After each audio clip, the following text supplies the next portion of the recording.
साथियों नमस्कार, आप देख रहे हैं सुशील कुमार उपाध्याय यूट्यूब चैनल। साथियों आज की विशेष रिपोर्ट, देश के 5.5 लाख साक्षरता कर्मी जो कि दर दर की ठोकरें खाने को मजबूर हैं। सरकार बड़े बड़े वादा करने के बाद इन 5.5 लाख साक्षरता कर्मियों को सरकार रोड पे ला दी है। लगातार इनका संघर्ष जारी है। इसके साथ साथ आज की प्रमुख खबरों के साथ बंगाल शिक्षक भर्ती घोटाले में क्या जानकारी आ रही है, इन तमाम बातों पर विस्तृत परिचर्चा करेंगे और रिपोर्ट आप तक पहुंचाएंगे। तो साथियों इस वीडियो पर आप लोग बने रहें। जैसा आप हमारे लाइव स्क्रीन पर देख रहे हैं, बंगाल शिक्षक भर्ती घोटाले में सीबीआई जांच पर रोक लगा दी गई है। क्या जानकारी आ रही है सुप्रीम कोर्ट से, पूरी रिपोर्ट साथियों हम आप तक पहुंचाएंगे। जैसा आपकी मालूम है कि देश के 27 राज्यों में एक योजना चलती थी जिसका नाम था साक्षर भारत मिशन, लेकिन तमाम परिस्थितियों के बाद योजना 31 मार्च 2018 को समाप्त कर दी गई। उसके बाद से साक्षरता कर्मी पूरे देश में संघर्ष के मार्ग पे चल रहे हैं, लेकिन तमाम परिस्थितियों के बाद आज तक उनकी बहाली सरकार ने नहीं की है। जबकि तमाम राज्यों में चुनावी आचार संहिता की बात करके सरकार अभी तक इनके समायोजन को रोकना चाह रही है। उत्तर प्रदेश जैसे बड़े राज्य में ये अपने बकाया मानदेय के लिए तरस रहे हैं, जबकि यहाँ पे औसत 35 से 40 महीने का बकाया मानदेय इनका अभी तक सरकार ने नहीं दिया है। अब देखने का विषय है जिस तरह से पूरे देश में साक्षरता कर्मी संघर्ष की राह पे हैं।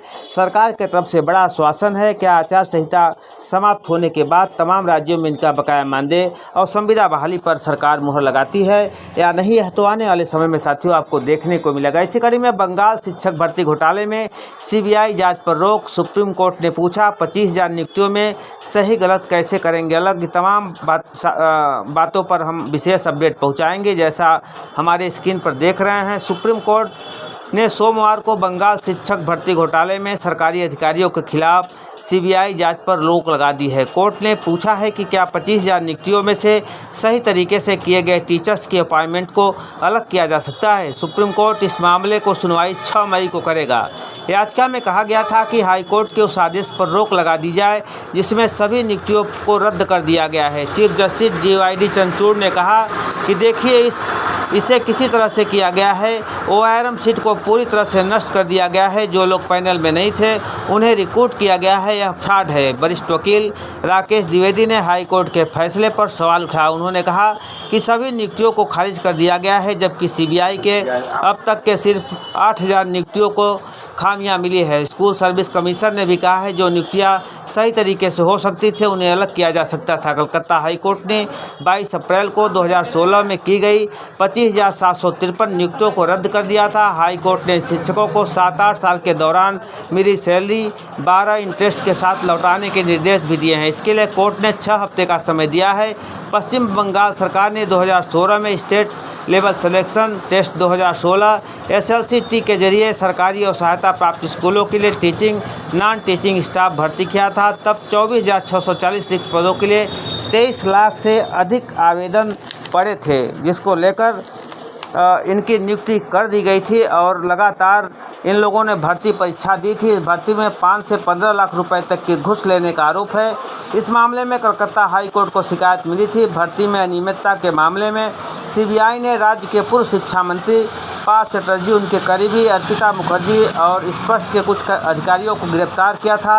अर्पिता पेशे से मॉडल थी। अब देखने का विषय है जिस तरह से हाई कोर्ट ने बंगाल शिक्षक भर्ती घोटाले में बड़ा अपडेट दिया है। जो नियुक्तियां की गई थी उस पर रोक लगा दी है और कहा है कि जिनकी नियुक्ति हुई है उनका अभ्यर्थन निरस्त किया जाता है और जितने दिनों का ये लोग वेतन लिए हैं उस वेतन को इनको 10% ब्याज के साथ सरकार को लौटाना पड़ेगा, जिसको लेकर बंगाल सरकार ने अब सुप्रीम कोर्ट का दरवाज़ा खटखटाया है। अब देखने का विषय है कि सुप्रीम कोर्ट क्या आने वाले समय में इन शिक्षकों को सही ठहराती है। इसी को लेकर बंगाल शिक्षक भर्ती घोटाले में सीबीआई जांच की मांग की गई थी, जिस पर शासन और कोर्ट ने स्पष्ट कर दिया है कि जिस तरह से भर्ती की गई है इस पर कोई रोक नहीं लगाई जा सकती है। तो तमाम बातों की साथियों हम परिचर्चा करते हैं किस तरह से पूरे देश में भ्रष्टाचार हावी है। तमाम नियुक्तियां फर्जी तरीके से की जा रही है। जो लोग लगातार परेशान हैं, जो परिश्रम कर रहे हैं, उनको रोज़गार नहीं मिल पा रहा है। अयोग्य लोग अच्छे सीटों पर बैठ जा रहे हैं, जिसका खामियाजा देश प्रदेश की जनता भुगत रही है। जो अयोग्य शिक्षक भर्ती होंगे तो कैसे देश और प्रदेश का जो आम नागरिक है वो शिक्षित होगा, शिक्षा का स्तर क्या होगा, इसी से आप अनुमान लगा सकते हैं। और इसके साथ साथ आज की जो प्रमुख खबरें हैं उस पर हम विशेष पर चर्चा करने जा रहे हैं। मोदी पर 6 साल चुनावी प्रतिबंध लगाने से दिल्ली हाई कोर्ट का इनकार, हम चुनाव आयोग के निर्देशों को नहीं दे सकते, यह कहते हुए हाई कोर्ट ने इस याचिका को खारिज कर दी है। अनुच्छेद 370 फिर से लागू करने की किसी में हिम्मत नहीं, यह बातें प्रधानमंत्री नरेंद्र मोदी ने कांग्रेस को चुनौती देते हुए कहा है। लखनऊ से राजनाथ सिंह ने दाखिल किया है अपना नामांकन। यूपी में भीषण गर्मी से आम जन बेहाल, भाजपा सरकार ने किसान मजदूर सबको दिया धोखा, यह आरोप अखिलेश यादव ने लगाया है। केजरीवाल की याचिका पर सुप्रीम कोर्ट ने उठाए हैं सवाल। संदेश खाली मामला, सीबीआई को केस सौंपने पर जुलाई में सुनवाई के आसार। तो साथियों, ये तमाम आज की बड़ी खबरें आ रही हैं, जहां पर आईएएस पूजा सिंघल की जमानत याचिका खारिज कर दी गई है। सोनमार्ग में हिमस्खलन से एक की मौत हो चुकी है। सीए परीक्षा को स्थगित करने की मांग वाली याचिका भी माननीय सुप्रीम कोर्ट ने खारिज कर दिया है। अयोध्या में राम मंदिर में गर्मी से 2 श्रद्धालुओं की मौत, आज की बड़ी जो है दुखद खबर निकल कर आ रही है। सुप्रीम कोर्ट ने दुष्कर्म पीड़िता के अबार्सन आदेश को पलट दिया है। अभिभावकों ने जताया बेटी की जिंदगी को खतरा, जिसको देखते हुए अहम फैसला सुप्रीम कोर्ट का आया है। हेमंत सोरेन की याचिका पर ईडी को नोटिस दी गई है। सुप्रीम कोर्ट ने 6 तक जवाब मांगा है। स्मृति ईरानी के रोड शो में बवाल, भिड़े भाजपा कांग्रेस कार्यकर्ता। नामांकन दाखिल करने के लिए तमाम जानकारियां निकल कर आ रही। तो साथियों, लगातार पूरे देश की हम अपडेट आप तक पहुंचाते हैं। जो भी जानकारी देश प्रदेश से आती है निश्चित तौर पे साथियों सुशील कुमार उपाध्याय यूट्यूब चैनल आप तक पहुंचाता है। तो साथियों, पूरे देश और प्रदेश में लगातार साक्षरता कर्मी, संविदा कर्मचारी सब लोग परेशान हैं, सरकार पर दबाव बना रहे हैं। इस समय पूरे देश में चुनाव आचार संहिता लग चुकी है।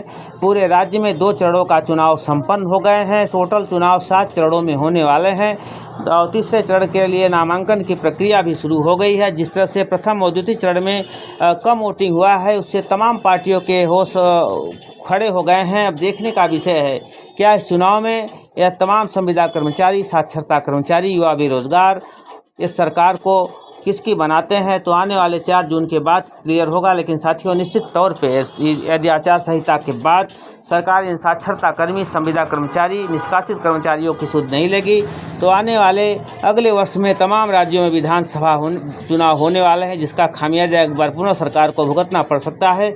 तो जिस तरह से बड़ी अपडेट आ रही है तमाम राज्यों में, जहां पर आचार संहिता समाप्त होने के बाद साक्षरता कर्मियों की बहाली पर मुहर के आसार दिख रहे हैं। लेकिन जब तक साथियों कोई शासनादेश जारी नहीं होता है तब तक कुछ कहा जाना अत्युक्त है। तो साथियों, इसी तरह का अपडेट पाने के लिए हमारे चैनल के साथ जुड़ें। देश प्रदेश की जो भी खबरें रहती हैं हम आप तक पहुंचाने का प्रयास करते हैं। तो साथियों, आज की बड़ी खबर तमाम राज्यों में जहां पर चुनाव आचार संहिता के बाद साक्षरता कर्मियों को बड़ी सौगात मिल सकती है। साक्षरता कर्मी लगातार संघर्ष की राह पे हैं। संविदा रूपी कलंक को भी समाप्त किया जा सकता है, क्योंकि तमाम तरह के जो पार्टियां हैं अपने अपने स्तर से तमाम लोगों से वादा किया है। देखने का विषय है आने वाले समय में होता क्या है। जो साथी पहली बार हमारे चैनल को आ रहे हैं उसको अपडेट करें।